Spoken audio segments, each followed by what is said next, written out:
शाम का समय था। तीनों सहेलियां रिया, काव्या और तान्या गांव के बाहर पुराने बरगद के पेड़ के पास बैठी थीं। देखो, आज चांद कुछ अजीब नहीं लग रहा। अजीब नहीं, पूरा गोल है। कल तेरी सगाई है, इसलिए तुझे सब अजीब लग रहा है। हाँ, दुल्हन जी डर रही है शायद। अचानक बरगद के पेड़ की सूखी जड़ों के बीच हल्की नीली रोशनी चमकी। तुम दोनों ने देखा? वहाँ पेड़ के नीचे कुछ चमका।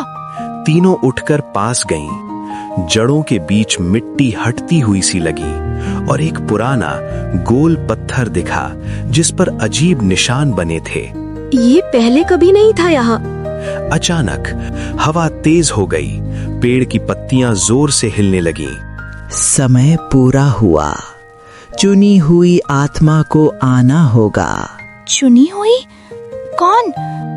पत्थर से तेज रोशनी निकली और रिया हवा में उठने लगी और अगले ही पल रिया गायब।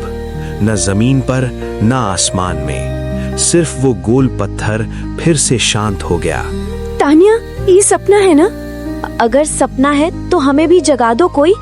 जिसने भी रिया को लिया है उसे वापस करना होगा। अचानक पीछे से एक भारी आवाज आई। उसे कोई ले नहीं गया, उसे बुलाया गया है। दोनों लड़कियां मुड़ी। सामने सफेद दाढ़ी वाला एक अजनबी खड़ा था। उसकी आंखें अजीब नीली थीं। आप कौन हैं और रिया कहाँ है? रिया इस गांव की साधारण लड़की नहीं थी। उसके जन्म के समय आकाश में जो चिन्ह बना था वही आज फिर जागा है। हमें पहेलियां मत सुनाइए, साफ साफ बताइए।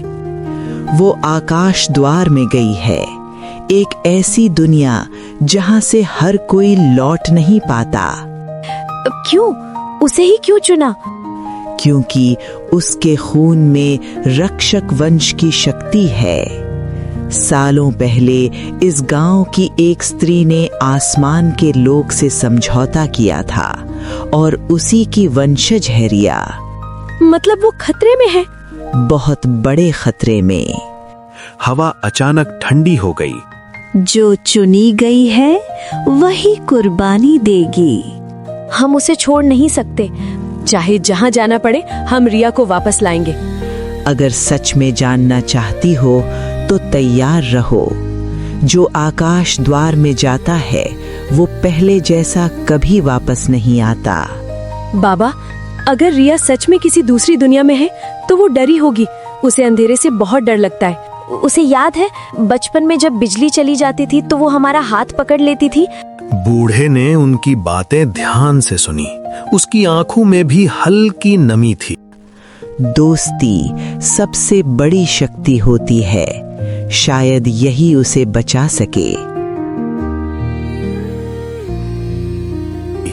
अचानक पत्थर के निशान तेज चमकने लगे।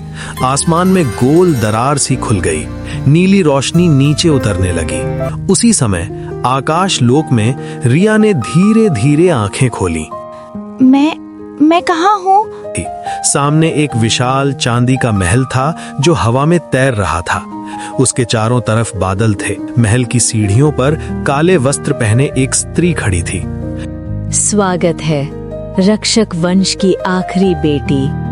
आप मुझे जानती हैं? मुझे यहाँ क्यों लाया गया है?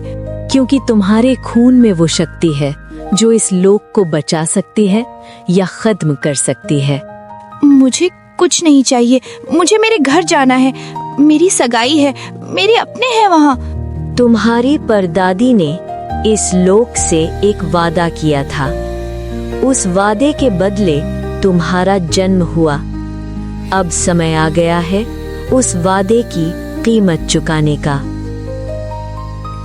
धरती पर काव्या और तान्या ने एक दूसरे का हाथ कसकर पकड़ लिया। चाहे जान चली जाए, मैं रिया को अकेले नहीं छोड़ूंगी। अगर उसे कुर्बानी बनना है तो हम भी उसके साथ खड़े होंगे। बूढ़े ने मंत्र पढ़ना शुरू किया। पत्थर घूमने लगा। याद रखना, आकाश लोक में तुम्हारे डर तुम्हारे दुश्मन बन जाएंगे। दोनों ने एक साथ कहा, हम तैयार हैं। नीली रोशनी ने उन्हें घेर लिया और दोनों आकाश द्वार में समा गईं। आकाश लोक में रिया अकेली खड़ी थी। अचानक पीछे से आवाज आई। अकेले जाने की आदत मत डाल पागल। रिया ने मुड़कर देखा। तुम यहाँ कैसे? दोस्ती का पासपोर्ट चाहिए क्या? उसकी आंखों से आंसू बह निकले। तीनों गले लग गईं। भावनाएं यहाँ कमजोरी है।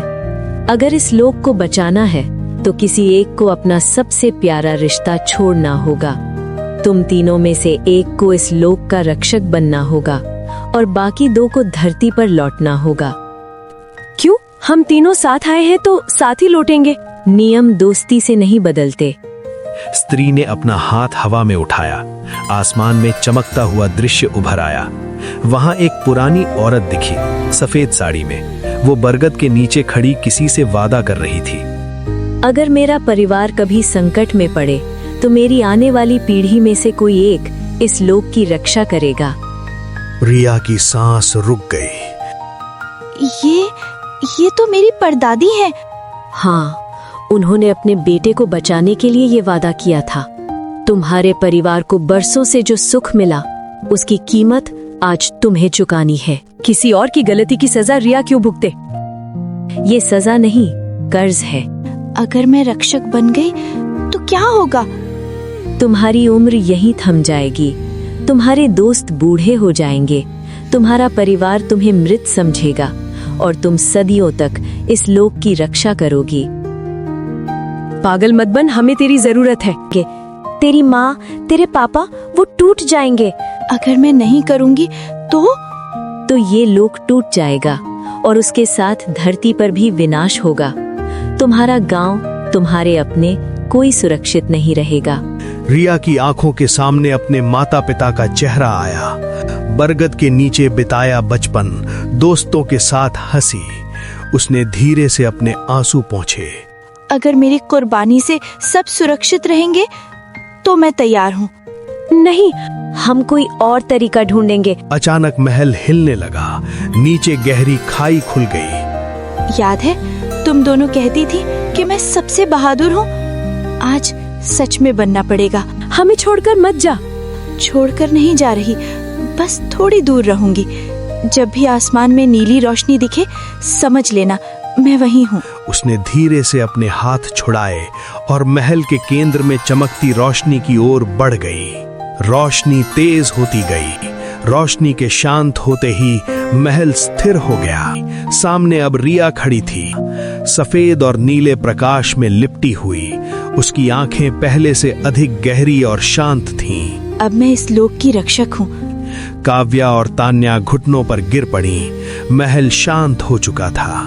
रिया अब नीली आभा में चमक रही थी। उसके माथे पर हल्का सा प्रतीक उभर आया था। तो बस यही अंत है? हमारी दोस्ती यही खत्म? दोस्ती खत्म नहीं होती, बस रूप बदल लेती है। रिया, हम तुझे ऐसे नहीं छोड़ सकते। अचानक वही रहस्यमयी स्त्री फिर सामने आई, लेकिन इस बार उसका चेहरा बदला हुआ था। कठोरता गायब थी। तुम तीनों ने परीक्षा पार कर ली। कैसी परीक्षा? इस लोक को रक्षक की जरूरत थी, लेकिन शक्ति से पहले दिल की सच्चाई जरूरी है। अगर रिया ने डर या स्वार्थ चुना होता तो वो योग्य नहीं होती। मतलब ये सब परीक्षा थी? हाँ, और अब अंतिम सत्य सुनो। महल के बीच में एक प्रकाश पुंज उठा। उसमें रिया की परदादी दिखाई दी। मैंने वादा किया था, लेकिन अपने खून को सजा नहीं दी। रक्षक बनना श्राप नहीं, वरदान है।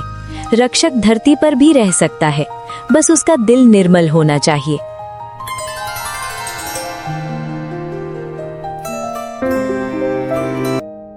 तो रिया हमारे साथ लौट सकती है? हाँ, लेकिन एक शर्त है। अब से तुम्हें इस शक्ति का उपयोग केवल रक्षा के लिए करना होगा। तुम सामान्य जीवन जियोगी, लेकिन जब भी संकट आएगा, आकाश द्वार तुम्हें बुलाएगा। मतलब मैं अपने परिवार के पास जा सकती हूँ? हाँ, लेकिन याद रखना, हर रक्षक को कभी न कभी कठिन चुनाव करना पड़ता है। अचानक नीली रोशनी ने तीनों को घेर लिया और अगले ही पल धरती पर हम वापस आ गए। उसकी आंखों में हल्की नीली चमक अब भी थी,